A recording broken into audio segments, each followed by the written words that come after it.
You know, some things just never get old. With Grand Theft Auto having been a cultural touchstone for basically my entire life, I feel like time has largely numbed me to its famous sandbox appeal. But I do have a soft spot for GTA 4, particularly its multiplayer. Compared to its successor's tumorous pseudo-MMO, the fourth game's online component is an incredibly simple and earnest affair. Where GTA 5 Online is an amorphous blob of heisting, golfing, Tron biking, casinoing, dress-upping, business simming, wallet-reaching, capital C content, GTA 4 Online is just GTA 4 Online. Hard-hitting analysis, I know, but that's really all there is to it. Free mode doesn't have a million objective markers and scripted events, and there's no bitch in your ear telling you to go consume the latest update slop. You're just set free in Liberty City, and it's up to you to make your own fun.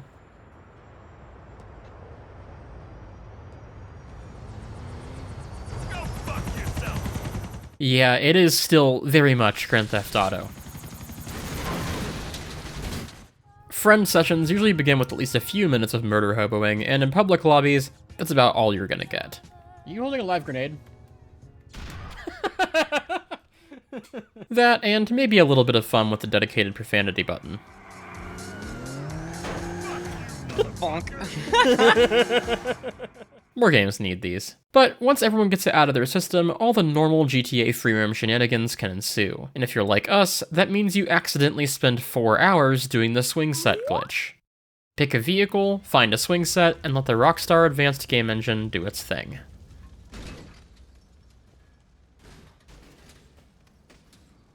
What happened?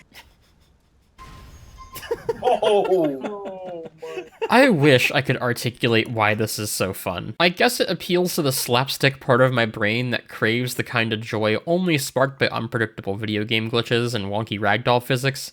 But given that friends stuck around for 4 hours to do this, I'm obviously not alone in that. Okay, So does this actually even work on bikes? Car stuck somehow. You have to ask the questions. Of course, GTA 4 has more traditionally structured modes as well, which I've always found preferable to the job system in GTA O. You've got your standard death matches, alongside races both with and without cheese, all of which are fine, maybe a little dry. The real meat is the modes that use GTA's open world to their benefit. Carjack City is like Capture the Flag, but with specific target vehicles to fight over, while Mafia Work is a battle of efficiency, completing odd jobs for Kenny and trying to earn more money than the competition. Both are playable free-for-all or with teams, and both harness the strength of Liberty City and all the unpredictability she brings as a sandbox. But undoubtedly the best remembered mode is Cops and Crooks, a team game where the crooks have to navigate to a fixed escape vehicle, while the cops have to stop them by any means necessary. There are two flavors of Cops and Crooks. All for One designates one crook as the boss and tasks the other crooks with defending him. If he dies, the cops win. One for All removes the VIP from play, and the crooks win if a single one of them makes it to their destination. I think All for One is better and makes for far more interesting gameplay, but it's kind of rough if you don't have a full lobby. Rounds end really quickly, and if your VIP isn't in a voice chat with you, you're more or less boned. Oh god, the random's driving.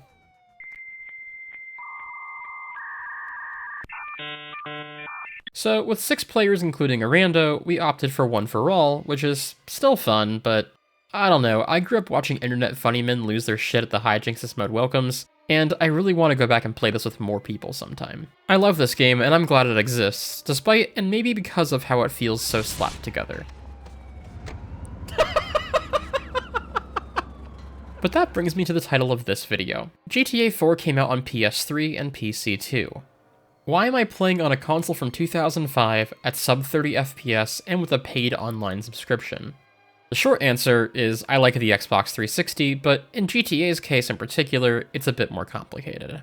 So a few years back, they updated GTA 4 on PC to remove games for Windows Live, which previously handled the game's saving, achievements, and multiplayer. They replaced it with Steamworks, which does all of those things, but it was designed by humans rather than chimpanzees. Many games have done this over the years, usually when releasing some Game of the Year edition or something.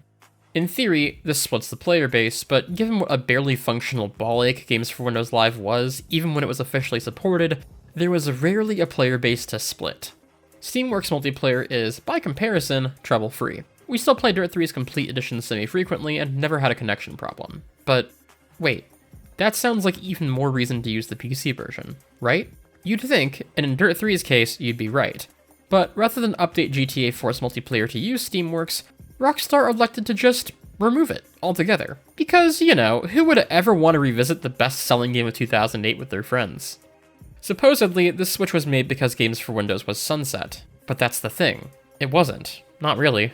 You can still sign in, activate CD keys, earn achievements, and play online. Which means Rockstar updated the game over a decade after people paid for it to remove a feature that, provided you're willing to jump through the hoops, still works in an official capacity. Moving the game to Steamworks was the correct decision, but removing the multiplayer outright was a shitty move, one that, unfortunately, a lot of other 7th gen remasters have been pulling. And I'm not about to force my friends to wrestle the game into submission with mods, when we can just pop it into any Xbox and jump into a match faster than you could get halfway done with the setup on PC. And that is a huge part of why I prefer to play stuff this way. I love achievements and the friends list and the whole experience. No hours of installation and updates, no fist-fighting broken DRM, and to boot, there are still a ton of games that work online, even when their PC counterpart doesn't. And that's assuming there was a PC version at all, which isn't a given. All of that is to say, my friends and I spend a lot of time playing old multiplayer games on old consoles, most frequently the Xbox 360. And just by nature of what games were like in that era, many of them end up being uneven, unusual, and unique experiences. And as player counts have dropped, it's often impossible to have those experiences without rounding up willing participants yourself. The premise for this video, and hopefully more to come, is that I want to share those experiences with a world that's largely left them behind, and maybe encourage you to go relive some of these games yourself. I won't be diving into dedicated communities for these games, or attending scheduled sessions in public Discord servers. Everything I'm doing here can be achieved with just a friend or two by your side, and maybe a bit of luck. So having said my piece about GTA 4, let's move on to a game that, believe it or not, shares a critical piece of its DNA. Look, I know neither shit nor fuck about American football, but I promise this is interesting. And I'm not bullshitting about the GTA connection either. Backbreaker's claim to fame is that it was made by Natural Motion, the company behind the Euphoria physics engine, best known for powering GTA and Red Dead's legendary ragdoll physics. Backbreaker is more or less a tech demo for Euphoria. The ragdoll physics are its whole thing, and it wants you to know it. Every single play is followed by a slow motion replay, even when playing online. And trust me, you'll be thankful. That's not who My I own thought guy was just gonna tackled be me! thrown to. Look at this shit. This game was not on my radar at all, other than as the game I always confused with Blitz the League back in the day. My friend just pulled it out of his closet a few weeks ago, and asked if I wanted to give it a shot. The ensuing 2 hours were probably the most fun I've ever had with a sports game. What was that? I need to see that again. The ragdoll physics are, at times, genuinely impressive, but most of the time, they're hilarious for the same reason that this is. You fucking got pile drove. By my team.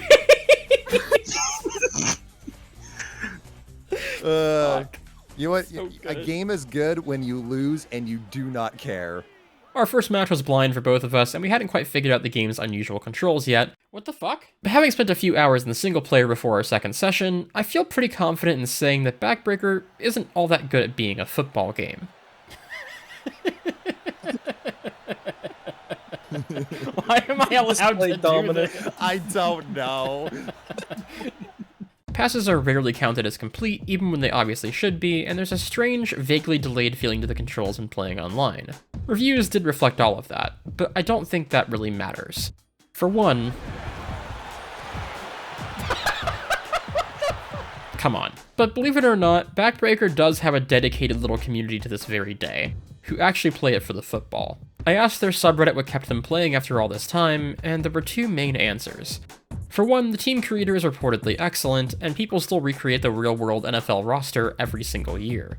But beyond that, the gameplay is considered more realistic and satisfying than Madden. Admittedly flawed passing system aside, I'm told that defense matters a lot more in Backbreaker, and that games often end at lower, more believable scores since you can't just repeatedly cheese long-range passes. So, if football's your bag, consider giving it a shot, and even if it's not, grab a friend and just enjoy the spectacle.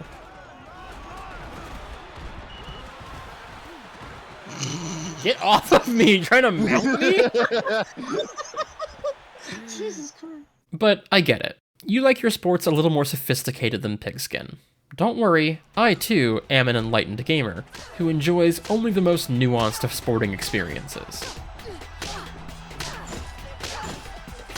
Wow. Now this is what I call nuanced gameplay.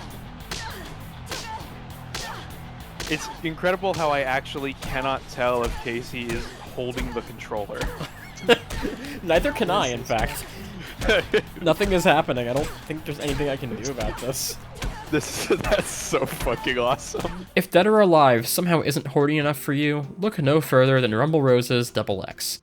Konami's answer to WWE, just a much worse, somehow more promiscuous version. It might be hard to imagine a trashier experience than SmackDown's bra and panty matches. To spank an opponent, raise the hand icon using the right stick up to the spank target zone. What the fresh fuck is this? But Rumble Roses delivers by being about the eye candy first and the gameplay at a distant second, maybe third. About yin and yang. What? I couldn't stop moving. Still, the game has its fans, and I think I might have found its biggest. Whenever we play old games like this, I love to search for a random match to see if anyone else in the world is currently playing it. And sure enough... Stand by for beginning Ray, session. I found a random. Huh? I found a random fucking player from Japan. Oh my. Holy shit. Meet Lighting Fate, a Japanese user that seemingly spends 24 hours a day idle in public Rumble Roses lobbies. What are the fucking odds? Hold on, I want to see this guy readies up. Yeah, no, that's fine. I want to see you get fucking destroyed by the Lost Legend on Rumble Roses. My man's just been Not standing on XX. top of the mountain waiting for a challenger. I added them to my friends list, and like clockwork, there they are. Every time. Best I can tell, they never actually play a match, but they're always there. And it's not a dead otaku slumped over their controller either, because I've seen them offline once or twice, but inevitably, they hop back on and continue their quest. Meaning a real live person is going through the effort of keeping an Xbox online and sitting in a multiplayer lobby, basically 24/7. Crazy work. Anyways, we ended up playing a private match, and... How long does this intro go on for? I thought I was just blinking out. Jesus Christ! How are we still going? I cannot believe. Jesus fucking Christ. I Hey, think that I was love this character game, actually. one. That was so funny. Holy shit. That was character 1. Now we're gonna have to go through another one. I like the idea that it has to be both people voting to skip, so someone can just make you watch this if you want to play against them. Because if you don't see this, how are you gonna know how they got there? What is going on? You're gonna think they just She's teleported. walking down the aisle, obviously. Why is there a shirtless clown carrying her veil? Because he's Why like fucked do up you and awesome. hate art is a better question. I was How really. do I pick up the fucking thing that's on the ground? I don't know, I'm trying to figure it out as well. Try A. I think it's A or something. It's not. Not A? Okay. As you can see, It's not. Get out of here. Swear to God. Oh my god. Get tickled, idiot. Get noogied. Oh, the eyes, the eye right back. I like how when I grab you, I put my crotch in your face, and when you grab me, you put my crotch in your face.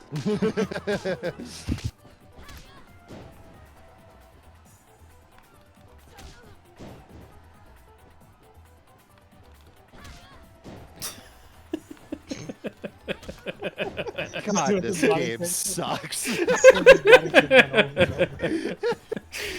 This is Watching what a baby sensory video. I'm like, you could be jingling keys in front of me right now and have the It same doesn't reaction. matter what my character does. It always works.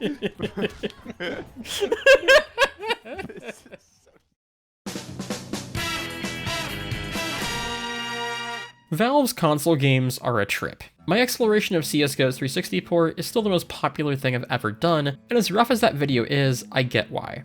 It's fascinating how Valve, the company that arguably pioneered the business model of long-term free content updates before the words live service were in our vernacular, simultaneously left the console versions of those very same games in their basically untouched 1.0 states. I know it sounds strange today, when Call of Duty needs to download 30 gigs seemingly every few days, but back then it was pretty uncommon for games to receive more than a couple of small title updates during their lifespan. Halo 3 only got 2. Team Fortress 2 on 360 got 4 patches, so just a few less than the PC version's 812.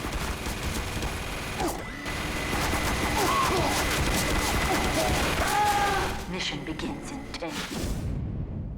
But hey, could be worse. PS3 only got 1. And so, console TF2 remains a time capsule of its earliest days. But that didn't stop it from developing its own little following. One that's been bolstered in modern times by backwards compatibility on Xbox One and Series. Last time I played a couple years back, I only found one guy sitting by himself on 2 Fort. Rather than spending that alone time reflecting on his day or learning a valuable skill, he instead decided to construct a level 3 sentry directly outside the enemy deployment, so by the time I joined, I was completely trapped in the spawn room. In some cultures, this is what's known as a dick move. So, I left. I don't have time for that. This guy even had the audacity to invite me back after I quit. Bro! So, when I checked on a whim around 10 PM on a Monday, I was delighted to find 2 healthily populated lobbies. The 2 Fort one actually completely filled up shortly after I joined. I had to wait for someone to leave to invite my friend. And perhaps unsurprisingly, some of these folks were regular console TF2 players, and they kicked our ass. I was enjoying how simple, straightforward, and authentic of a TF2 experience we were having. That's not to say this isn't weird. It is. As old as TF2 is at this point, it's easy to forget how many of what we consider basic playstyles for certain characters just didn't exist for the first year or two of its existence. I can't believe there was a time where payload wasn't in the game, or demo nights weren't a thing, or that Pyro came out without the air blast ability. Heavy can't self-heal, there's no piss jars, and there's really no good way to counter an Uber Rush in this version. There's also the gamepad control scheme, which, in typical Valve console port fashion, is positively bizarre. Obviously, aiming with a controller is more difficult. Spy is hard as hell on a pad, and I feel like more players pick Soldier here because you don't need great aim to play him well. But the issues go beyond aim. Pop quiz, what button reloads in a console first-person shooter? If you said the X button, sorry, no, that's the taunt button that freezes you in place and leaves you defenseless for several seconds. Scoreboard is on Y, zooming as sniper is on left trigger, which that one makes sense, except I can't name a single other game that has a toggled zoom on left trigger rather than right stick.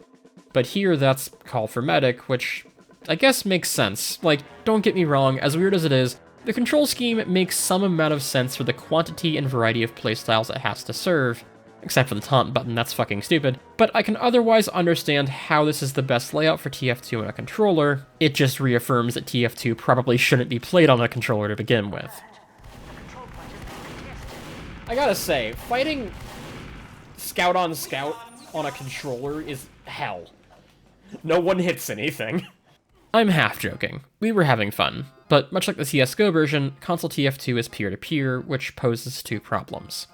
First, this opens the entire game up to much more invasive mods and cheats. Old clips showed Gmod style prop blocks and god-moded players, but in our first lobby, we found that the host had completely disabled the scout class. You just weren't allowed to pick him. Peer-to-peer also means no host migration, so when the host quits or lags out, the entire lobby dies. It's kind of insane to me that host migration existed in games like Halo 2, where matches were short and you would lose at maximum 10 minutes of investment, but later titles like TF2, CSGO, and Left 4 Dead, where sessions can easily last an hour without running their course, never got any form of it. I wonder if there was a technical reason for this, because I can't imagine Valve was unaware of how much this sucked. Anyway, when our first lobby disbanded, we tried to join the other one we'd seen earlier, but discovered the host was AFK in the pre-game lobby and that it was never going to start. Desperately, I created my own lobby and invited people from my recents list, but only a couple joined. And unfortunately for us, it was people who actually knew what they were doing, and they smacked us hard. It wasn't much fun, and I don't think they enjoyed it either, as they filtered out pretty quick. I did spend the rest of the week checking in on the game at night, and was always able to get a game going, sometimes even on maps other than 2 Fort. As long as there were at least 8 or 10 players, there was fun to be had, both via genuinely decent gameplay and goofy shenanigans. I do think the game suffers pretty profoundly below the 8-player mark, in large part due to more experienced players abusing sentries or playing pocket medic against disorganized looky-loos like myself that really had no chance of countering it. This sort of behavior spoils the fun for me. I get it, and I don't think they're necessarily wrong for doing it, but I do question how much fun they could possibly be having just mowing down defenseless players 2v1 like this. Fucking engineer in a 2v2, seriously? Still, I noticed that in just 3 days, my recent players list was completely full of TF2 players. So I do have to conclude that this game is thriving in spite of its issues. I can see it being a fun nostalgia trip for the seasoned veteran, even if not a truly viable way to play the game on a regular basis. I have, of course, played Guitar Hero multiplayer before. It and Rock Band were staples of my childhood. But I never played much of them over Xbox Live back in the day, mostly because I played locally with friends, though it didn't help that I've never been anywhere near good enough to hang with the hardcore. So when my friend Kai mentioned he got an adapter to make his Wii guitar work on 360, I decided it was time. After discovering that more or less every single Guitar Hero game still works on Xbox Live, we started with Guitar Hero 3 Legends of Rock, my first and childhood favorite entry. Off the bat, I'm kinda struck by how old the Xbox Live menu in this game looks. With harmonics off working on Rock Band, Legends of Rock was handed to Neversoft, the Tony Hawk people. This was the first Guitar Hero with network play, but Pro Skater had been doing it since 2001, and since these games share an engine, I'm pretty sure the networking stuff was at least partially lifted from those games. But hey, it actually works really well. Getting into a game together was probably the easiest and quickest experience of any game in this video, and we had 0 hiccups during play. Well, other than Kai forgetting to calibrate his whammy bar, so my right ear was just comically out of tune for the first few songs. Why does it sound like that? I still can't do the solo in 1. Oh my fucking god! And I'm pretty sure Before I Forget is single-handedly responsible for at least 1% of Carpal Tunnel Breeze sales. Oh, my hand hurts, dog. My god! It was super cool to play through these songs with a friend again. Kai wasn't a Guitar Hero kid. He's only been playing for 3 months, and in that respect, it's pretty impressive that he's already playing on hard, even if it caused a couple issues that I'll get into in a minute. But at one point, I watched him step up to expert and was momentarily impressed, until I realized this wasn't Kai. Wait, who the fuck is this? Completely by chance, a rando hopped on this 18-year-old video game at the same time as us and crashed our party. I mean, of course, I played it out, and X-Peppermint wiped the floor with me. God, Xbox Live is a gift. Now, all that being said, I've always had a few criticisms of Guitar Hero multiplayer, and it turns out playing with Kai in particular highlighted them pretty well. I mentioned earlier that Kai plays on hard, while I play on expert. And this poses a problem for multiplayer, because there's actually no way for both players to play the same instrument at different difficulties while playing the whole song. Standard Face-Off lets you pick different difficulties, but it has you taking turns playing a few notes at a time back and forth. Pro Face-Off doesn't do that, but it does make you pick the same difficulty, so someone is always out of their element. Co-op mode, on the other hand, forces one player to play bass, which is usually a less fun chart than guitar, so unless one of you is particularly fond of bass, you have to draw straws for who gets to have more fun. Lastly, battle mode lets us pick different difficulties, and we both play the whole song, but there are power-ups that make it harder for your opponent to play, and even if you don't use them, there's still a rock meter, meaning one person can fail and interrupt the song, and ultimately needs to do so for the game to end.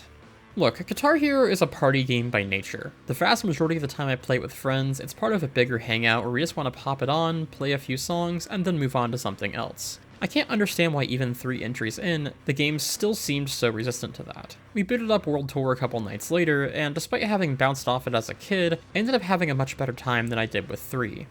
For one thing, I feel like I've grown into World Tour's tracklist with age. I didn't know who Filter or At the Drive-In were back in 2008, but I'm a fan now, and I now enjoy that the game shies away from the sort of embarrassing dad rock that makes it the lesser half of the previous one's setlist. But it's not just the music that makes World Tour such an improvement, it's mechanical too. Neversoft removed the difficulty match requirement in World Tour's version of Pro Face-Off, ironically creating the best casual mode the series had seen to that point, even within a competitive framework. Battle mode got a slight upgrade as well. You still have whammy, broken string, lefty flip, and so on, along with a new power-up called Mines, which adds a ton of fake notes to the enemy's highway that will explode and deal damage if they're played. It's a test of mastery, and one that often turned the tide of our battles. Battle mode is really cool, though in my opinion, it's really only fair if both players are at the same difficulty and skill levels.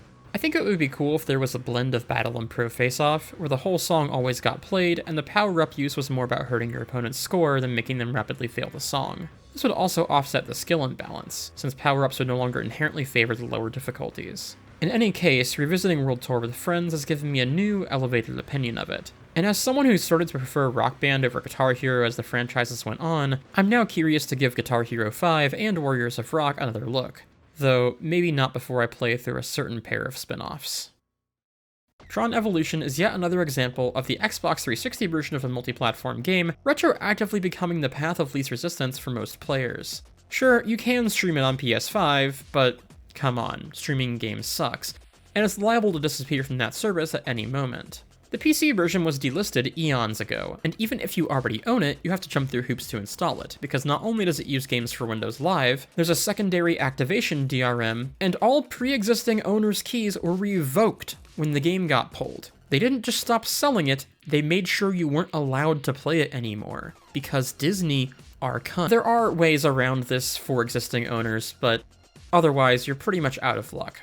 But, for some reason, the Xbox version is still up for sale, and is even backwards compatible on Xbox One and Series. And thank God, because you should play Tron Evolution.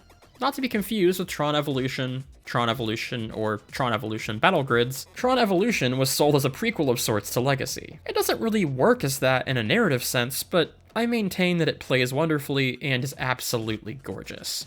It's a game that I've wanted to properly review for years, and maybe one day I will. But I've been waiting for a chance to get a big group together for a multiplayer session, something that I didn't accomplish for this video, but I did finally get to play it with another human being, hence why we're here. Now, I've never played Devil May Cry or God of War, so take this with a grain of salt. But I felt their influence, and Tron Evolution's gameplay strikes me as an amalgamation of those two games, maybe with some Prince of Persia or Assassin's Creed in there for good measure. It's a hack and slash, or maybe sort of kind of character action game that implements more or less everything that makes Tron Legacy's action so cool.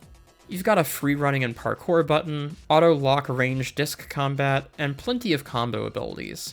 Light cycles are here too, in their best form since Armageddon Advanced, and even the tanks from the first movie make a playable appearance. It's genuinely pretty great. But having released in 2010, Evolution's Call of Duty influence is felt to the core. Despite not being a shooter like 2003's Tron 2.0, Evolution nevertheless features custom loadouts and leveled unlocks, to a problematic degree. We learned this the hard way when our party was once again crashed by Pringle Dingle 14 has joined the joined game. How'd they know?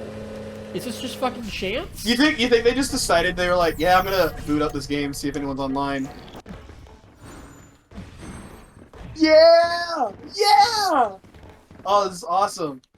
I always enjoy encountering randoms in seemingly dead games, but the gulf in our character levels was pretty much unignorable.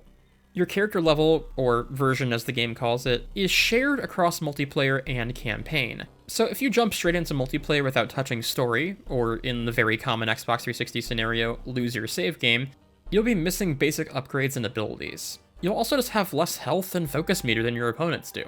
The same way that you had to dump a couple dozen hours into Modern Warfare 2 before you could compete with the ACR or Akimbo G18s, new players jumping into Evolution's multiplayer will struggle to kill those who have simply played more of it. Still, there's fun to be had, and if you're a fan of the film, it's easy to appreciate how good Evolution looks in motion. It really sells the feeling of being in Legacy's version of the games, while expanding upon those arenas to add complexity that probably wouldn't have fit their short cinematic appearance. You can add bots to fill out the lobby if you wish, albeit only in some of the modes, and the bots aren't the smartest. The big maps of the vehicles are human only, but let you jump in and out of your light cycle at will, and I feel like they could provide a lot of entertainment if everyone involved took time to get good at piloting them.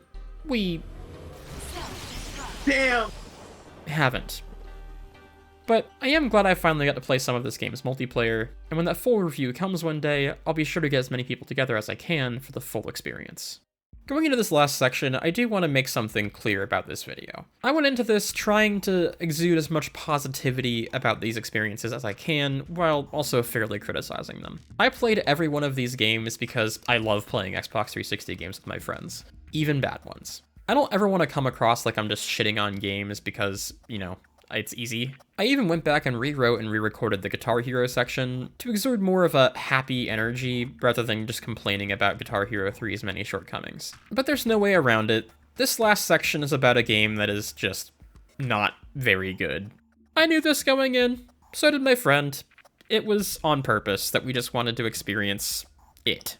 So if the tone is a little bit sour from here on, bear with me. I did still have fun, and I hope you can still have fun hearing about it, even though it's, well, you'll see. Bodycount isn't very good, and that's okay. It's a product of its time, about as 2011 as it gets. Console exclusive, gritty for the sake of it, and with enough bloom and lens flare to make Battlefield 3 blush. Most of my pre-existing knowledge about Bodycount came from Reesevic's video a few years back. The game's development was a nightmare, wrought with poor working conditions and unmet creative potential. And our first multiplayer session back in October didn't do much to challenge my prejudgment either. Please die. Okay. Oh, I did. You know how I said, when you shoot someone in the back, you get a backstab medal? Yeah. Well, I stabbed someone in the back and I didn't get a backstab medal, but I did get a headshot medal. What the fuck? Yeah, fuck this. We dropped this game so fast that when I went to write about it 6 months later, I couldn't think of anything substantive to say. So I did what any well-adjusted masochist would do. I pinched my nose and went back in, starting this time with the single-player campaign, of which I played about 1 hour before developing a migraine because of its high contrast, low frame rate, and field of view that I would estimate to be about 9 degrees. No, I'm not being that hyperbolic. This game did make me feel physically ill for the rest of the evening, something previously only accomplished by Doom 64 and Perfect Dark. I don't throw up easily, but I did come close that night. The worst part, though, I didn't totally hate what I played. Aside from its literal nauseating qualities, Bodycount could be a lot worse. It has a few genuinely novel ideas going for it. Freeform leaning, scoring and combos, destructible environments, and resource management were all experimented with in ways that I think could have been welcome additions to the larger genre conversation had the game as a whole been a lot less of a mess. Alas, that's not how things went. The balance is fucked, controls are abysmal, and the bugs are plentiful. Invisible gun? I flay you with my mind! The game's presentation and narrative bring nothing to justify overlooking these problems, and so this will likely be as far as I go. Now, Ray is also not shy about his feelings for Bodycount, but being the homie he is, he agreed to give the multiplayer one more chance for the sake of this video. So, feeling a bit emboldened by my 1 hour of tutorial time, we started off with PvP. Now, granted, 1v1s are hardly the best first exposure to any shooter, but given Bodycount's reception and subsequent rarity, I can't imagine many people experienced anything beyond that. Besides, I was not about to encourage more friends to purchase the game at its inflated resale value, so until I can get all of them RGHs so they can just steal it, mono-y-mono will have to do. Bodycount's multiplayer plays almost sorta kinda like an arena shooter. Everyone spawns with the same guns and earns resource points as they play, to be spent on power-ups like extra damage and airstrikes, or to be exchanged for weapons around the map at preset buy stations. These weapons persist after death, and weapons can't be scrounged by another player when dropped. So, unlike most arena shooters, which are about controlling the weapon economy, Bodycount is more about earning the ability to buy your weapon of choice as quickly as you can, so that it can form your loadout for the rest of the game. It's a unique blend of mechanics, albeit one made much less interesting by the game's balancing. It's hard to tell given how poorly the game controls and thus how often we miss, but when shots do connect, Bodycount's time to kill is pretty low. Headshots are one-hit kills, as is a 45 caliber body shot from any range. We were getting different weapons for the sake of trying everything, but honestly the only guns I think you ever need are the shotgun and either of the pistols. The latter can be used to cheese from range, and the former does most damage up close, where you'll likely be panicking and trying to wrestle the controls to land lucky shots. And therein lies the problem. The PvP isn't fun because the kills don't feel earned, and the deaths don't feel deserved. The controls are so poor that the winner in most even encounters might as well be decided by chance, while the balance means that weapons can be abused for cheap kills. And since Deathmatch is the only PvP mode in Bodycount, there's never unique objective play, or even something as simple as domination to balance it out. What there is co-op, and unlike PvP, we could experience it to the fullest, because it only supports 2 players, even though there's definitely room for more. Maybe now that I've played the game, I'll kind of be able to hang a little bit. Maybe. Maybe. It's just wave defense on multiplayer maps, a concept I'm convinced is tolerable by default. Anything can be fun with friends, and we were enjoying ourselves, even if that enjoyment primarily came from each other's jump scare reactions. I hear him screaming. Yeah. Whoa! It sounds like he's trying not to wake up his parents. Have your stream muted? Let me hear. Where the fuck is this guy? There he is! I just got suicide bomb. We did our best to actually complete one of these missions, and couldn't actually make it happen. The bots can get lucky one-taps on you, and the game's performance never ceased being an issue. At one point, we had 2 suicide bombers go off in a building at the same time, and the ensuing destruction physics brought our poor Xboxes to their knees. What the fuck just happened? Yeah, my frame rate just tanked. What the fuck just happened? Oh, it's because the suicide bombers are indoors and all the destruction is happening simultaneously. Yeah. I've never seen a 360 game dip that low in frame rate before. Anytime we got near that room for the rest of the session, our frame rate would dip into the low teens, slowing the game speed and making the already unresponsive controls even worse in the process. Oh my god, it's so slow. We played for over an hour this time, which is more body count than I think any doctor would recommend you play. I'm not sure we'll be going back for more anytime soon, but it was definitely a memorable time, if nothing else. Okay, wait a second. I call it an airstrike. It kills everybody except a fucking suicide bomber? We're dead. Fuck. God damn it. It was so close, but we're not doing that again. No, not in a million years. The games discussed in this video are far from the only ones we've been playing, but I feel like they're a good representation of the sort of novelty and variety the Xbox 360 affords us. As much of a mixed bag as these 8 titles are, I'm so glad we're still able to go back and do stuff like this. I can't express how thankful I am for all of my friends that you've heard throughout the video, and all the good times we've shared playing together. No matter if a game is good, bad, or somewhere between, the people in my life can elevate that playtime into cherished memories, and there's really nothing quite like losing your mind together over classic video game hijinks. Wait, you can take cover as a skeleton? Quick, Kacey, take cover as a skeleton.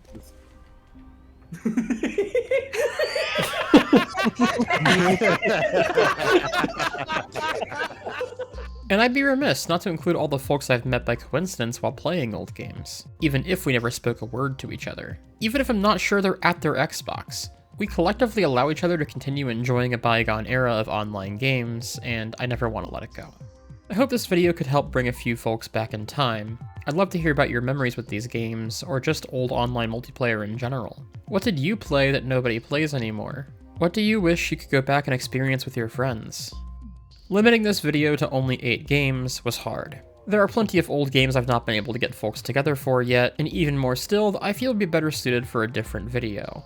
And to that end, please let me know what you thought of all this. Maybe subscribe if you had fun. I definitely plan to do more of it, with different themes and focuses each time, including some stuff that I don't think has ever been covered before. But until next time, let's do some Q&A, starting with relevant ones. If you had the choice to bring back any live service game that was shut down, what would you choose and why?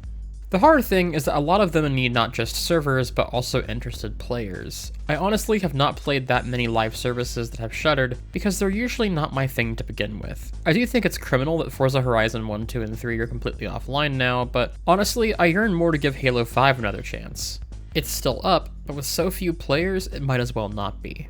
For old multiplayer, do you prefer dedicated servers or hosting? I've always advocated for server browsers, but believe it or not, both dedicated and peer-to-peer have plenty of merit. They just need to be done right. Dedicated servers need to be user-hostable and configurable even after the megacorp decides the game's not worth funding anymore. But peer-to-peer is far easier for the average person to set up, provided the game is designed in such a way that they don't have to port forward or make a million config changes to actually get to playing. Both should be an option wherever possible. Is it worth buying original hardware when you can just rip discs and emulate? Pushing my personal bias aside, it really depends on what you want. PS2 emulation has gotten incredible and offers easy ways to vastly improve the fidelity, frame rate, and even the gameplay experience of old games. But it's not perfect, and the real hardware is how millions played those games originally, so if it's authenticity you're after, the genuine article can't be beat. As for Xbox, emulation is getting better, but it's really not there yet. And with Insignia progressing so much the last 3 years, I feel like you're missing out if you're not using the real thing. End of the day, use what fits your wants and needs on a case-by-case basis. And now that all the looky-loos are gone, how am I? Decent. I started a new job right after I uploaded the last video. It's a lot better than my last job in most ways, but it's also a lot more challenging and exhausting. I welcome all those changes, but having also moved house, gained some hobbies, and made some new friends, I'm a busy girl right now. I will say I'm generally quite happy at the moment, I just wish there were more hours in the day to fit everything and everyone I love.